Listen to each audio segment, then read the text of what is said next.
studying with David Garner and a bachelor's degree in technology and applied composition at the San Francisco Conservatory of Music. By combining her classical background with her love of video games, she creates music that is both vibrant and atmospheric. Thank you both for being here today, and now I will hand it over to Sam. Hi everyone, I'm Sam. I'm also an intern for Ensemble for these times. It's a pleasure to meet both of you, Tamara and Jessica. Thank you for coming. I'd like to open up the discussion by talking. Should we sit up? Yeah, why don't you come sit up here?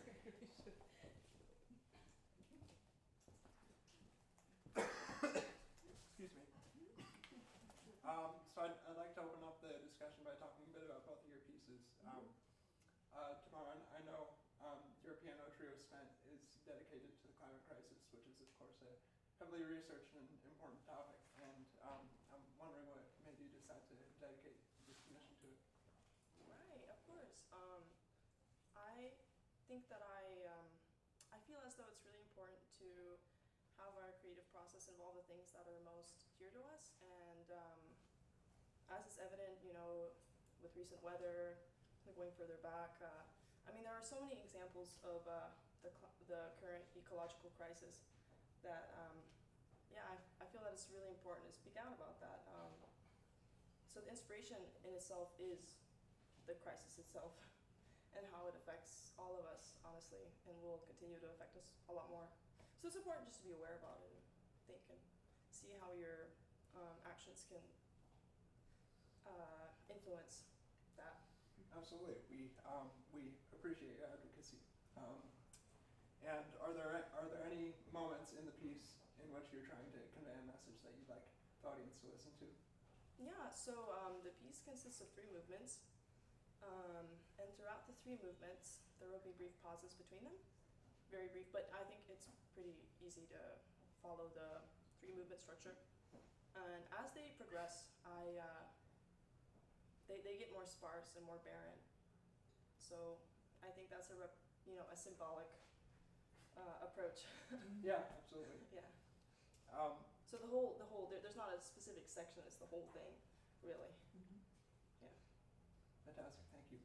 Jessica, moving on to your piece, Fulgurance, I viewed one of your performances of the piece and listened to your program note, and I noticed that you define the word as the brilliance and unpredictability of lightning.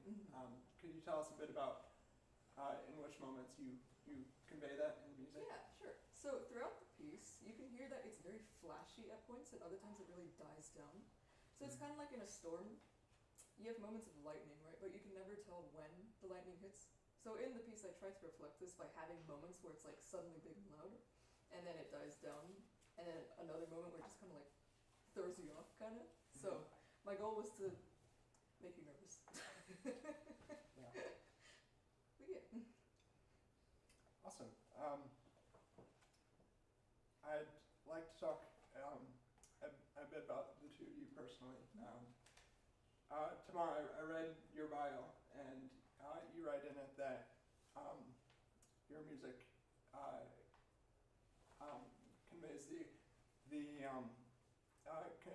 conveys conveys the human experience. Could you tell us a bit about that? Definitely. I feel as though everyone universally experiences similar emotions, and there's like a very vast spectrum of those emotions. And I don't know, I wouldn't necessarily describe my music as theatrical, but I do tend to really lay in heavily with my feelings, and that I think it's pathos. I might be wrong on that, but really lay heavy into that. And I think that's art has an ability to represent such feelings that we all share, and I think it's kind of like a unifying activity. Yeah. You also mentioned in your bio how important your Ukrainian American heritage is to you, and how do you convey that in your music? Well, I think my Ukrainian American heritage has honestly affected every facet of my life, especially my music though, I've written 2 pieces pieces so far that are like super heavily related to Ukraine. The first piece was quite a while ago. I think it was like 2021 or 2020. And it was a string quartet having to do with the brutalist architecture that a lot of post-Soviet buildings have, and various, parts of the broken Soviet Union, Ukraine included in that. So I kind of grew up seeing these structures, and I wrote a piece about that. And then I had another piece that was a clarinet trio, and that was written maybe within the last 2 years. And it was titled Bucha, which is kind of self-explanatory. But like a lot of my music has had to do with that, and in general, my influence kind of draw from that post-Soviet style. Like my first favorite composers were Shostakovich and Prokofiev. Mm-hmm. So I don't know, I think it's been a fun experience being on either side, American, Ukrainian. It's kind of tough when you're a part of two groups and you feel like you're not quite a part of both the groups. And I find that a really fertile ground for creativity and expressing myself and trying to create, that's why I'm so tied into emotions. It's the same idea. Like I like to draw from inspirations having to do with my own life that are at the same time connected to everyone's. We all experience those feelings of being a part of a group but not quite. Yeah. I'd like to talk a bit about your ensemble choices now. I was really intrigued when I saw that this commission of yours was a piano trio, because my composition teacher, David Conti, says that the piano trio is probably one of, if not the hardest ensemble to write for, because you have three instruments, the violin, cello, and piano, that all have enormous ranges. They can have various roles in an ensemble, and I'm wondering what drew you to this ensemble, and why you decided to rise to the challenge, or if you didn't feel like it was a challenge, then what attracted you to it? Right, I've written for piano trio maybe twice before. I think it's challenging, definitely, but I actually saw it as something that I knew a bit about. There weren't many forces to choose from. I think it was 4 or 5, and I love writing for the voice, but I wanted to write an instrumental work, and piano trio really called for me. I like the fact that it has so many potentials. That's what drew me to it, is that there's so much to explore, and whether or not I sort of tick every box, it doesn't quite matter, because there's so much to explore. It's really inspiring to me. Yeah. And while you were writing Spent, did you have to diverge from your normal compositional process? And if so, what is that process? I think every piece has a slightly unique process for me, but for the most part, my pre-compositional process, all the things I do before I start putting notes to a page or recording, my musical thoughts, I have a huge pre-compositional process, and I think for this piece it was especially huge, and it was kind of looming in the back of my mind for a while until it actually came out. And so I had spent less time composing this piece than I have previously, but that is because my pre-compositional process was a lot larger. So I guess the ratio of those two things changed for this piece. That's okay. And Jessica, you had a similar instrumentation for your piece Fulgurance, albeit a duet, not a trio. Like I said, the violin and cello have enormous ranges. They can take on different roles. And I noticed after studying the score and listening to a performance that you seem to really utilize the instruments and their full capabilities. Was it a challenge illuminating those strengths while also shaping the piece to convey the theme and ideas you wanted to? Yeah, it definitely was challenging, because prior to that, I had written a couple of pieces for strings, but in larger settings. So the piece I had written before that was for strings was a string quartet. So I felt things would be able to mesh with each other a little bit better. When it came to this duet, I found that it was really easy. It became a lot easier to hear places where it's it feels a little weaker, I suppose, or when I was writing it, it was more obvious where certain places were kind of falling apart because you only have 2 instruments to work with. And so, since you only have these 2 instruments, you have to, I feel like I was really pushed to like really push them to, I guess like, how do I say, just like push them to the furthest of their capabilities, I suppose you could say. So with this one I just went super adventurous, had them go crazy really. So, yeah, but it was a really interesting process because I hadn't written for 2 strings before, and yeah, like you said, I did feel the difficulty with writing for them too. But I feel I really learned a lot about each instrument and how they can work with each other after that, so it was a really fun process.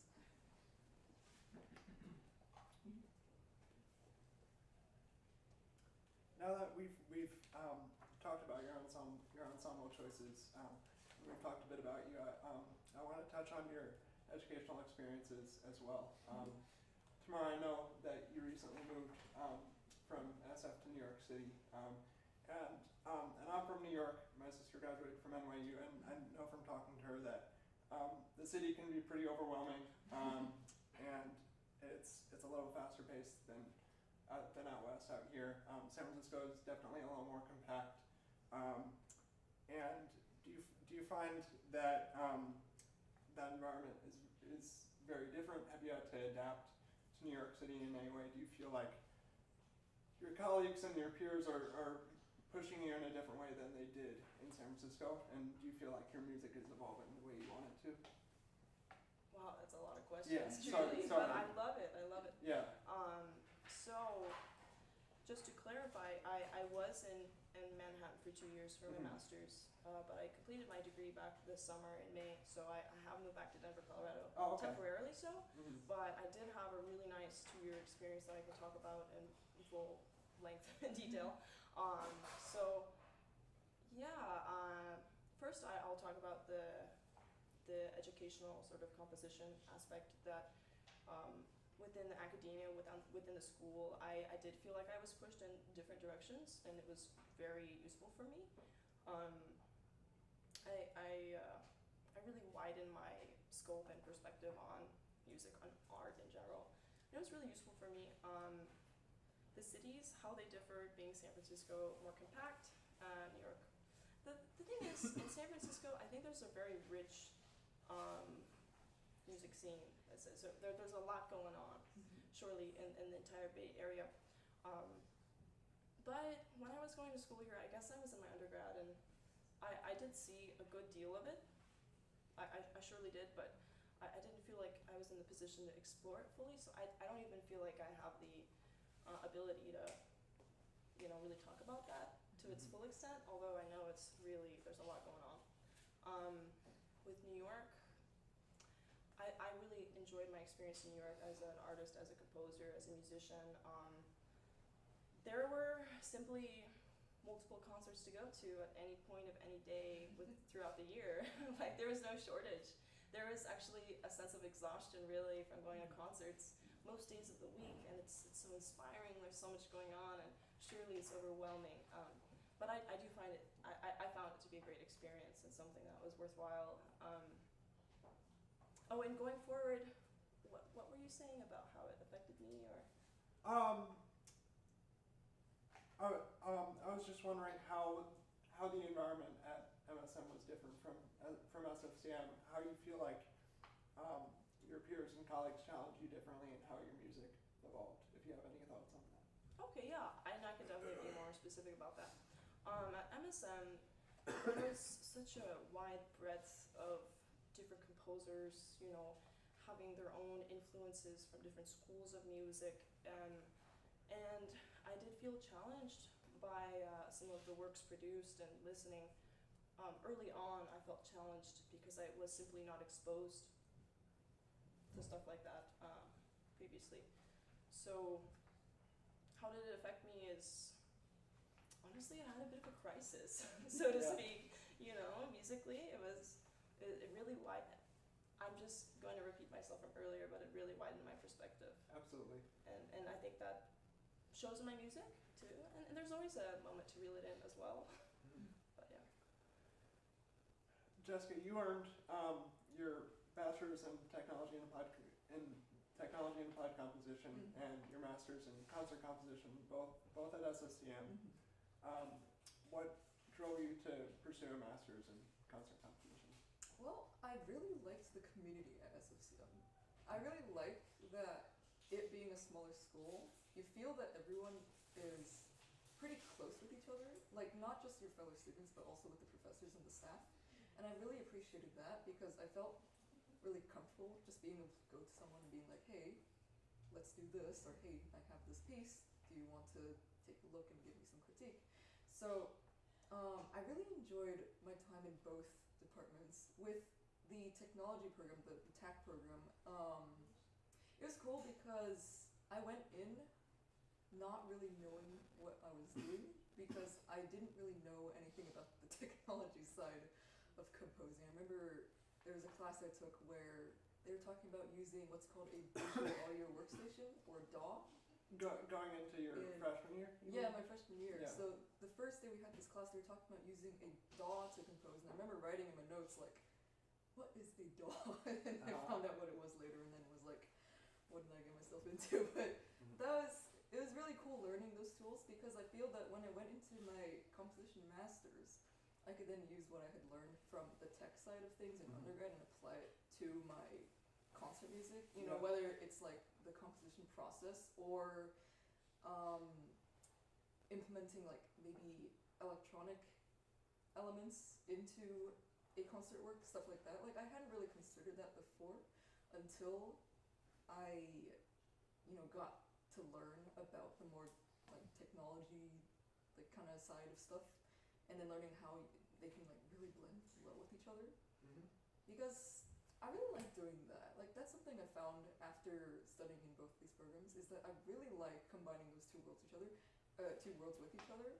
Like you can look at them and they look really different from each other. On the one side you have like your acoustic instruments, on the other side you have synthesizers that make really strange sounds, but if you know what you're doing, it might work out. And I love it when it works out because the sounds, they can complement each other, and they can also like, they can emphasize each other, So it's like individually they work in a certain way, but then you combine them and it's like, I made something cool. So I love it when that happens. Yeah, I think it's great that we have two composition programs with some crossover in it. For that reason, I think there are a lot of people who have taken classes in both those programs or have that dual degree, just to get the broadest skill set within composition. Sure. Those are all the questions I have. Brendan, how are we doing on time? All good? Are there any questions from the audience? No? Okay, well, thank you, Tamara. Thank you, Jessica. I had a lot of fun getting to know you.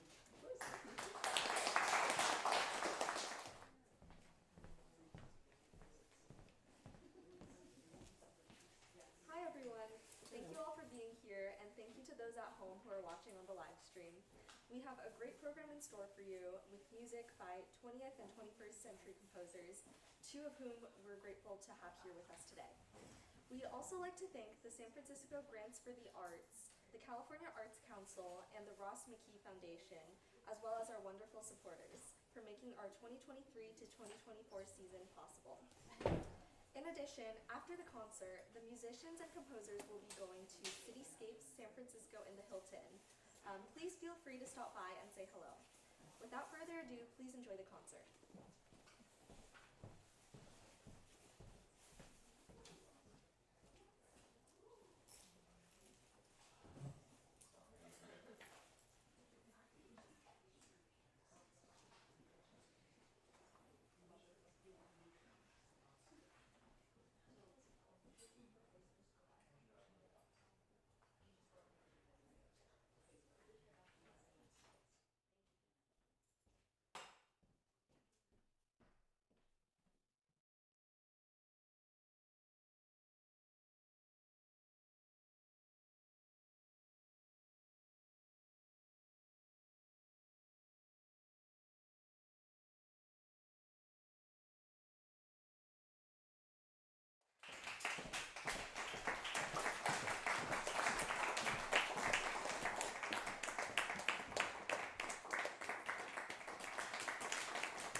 Thank you.